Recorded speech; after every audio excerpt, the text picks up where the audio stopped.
नमस्कार मैत्रिणींनो, स्वागत आहे तुमचं माझ्या यूट्यूब चॅनलमध्ये. आपण आज डाळ तडका कसा बनवायचा हे बघणार आहोत. चला तर मग सुरुवात करूया.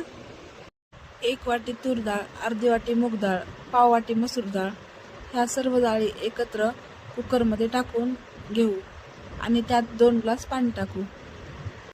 त्यात अर्धा चमचा हळद आणि 1 चमचा तेल टाकायचं.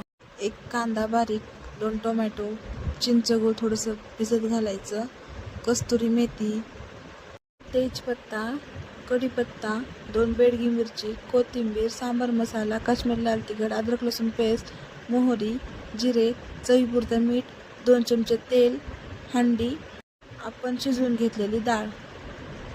चला तर मग सुरुवात करूया. सर्वात पहिले हंडी ठेवून त्यात 2 चमचे तेल टाकून घेऊ. आता मोहरी टाकून घेऊ. मोहरी छान तडतडली की जिरे टाकून घ्यायचे. मोहरी छान फुलली की अद्रक लसूण पेस्ट टाकून घ्यायची. आता तेजपत्ता टाकून घेऊ. बेडगी मिरची, कढीपत्ता ते पण टाकू. हे सर्व एकत्र झालं की आता त्यात कांदा टाकून घेऊ. कांदा थोडासा लालसर झाला की टोमॅटो टाकून घ्यायचं. टोमॅटो पण छान मॅश झालेला आहे. आता आपण त्यात मसाले टाकू. सर्वात पहिले काश्मीरी लाल तिखट टाकून घेऊ. सांबार मसाला, ते मसाले टाकून झाले की आता कस्तुरी मेथी टाकून घेऊ. मीठ आणि चिंच गुळाचं पाणी टाकून घेऊ. आता ते सर्व मसाले एकत्र परतवून घेऊ.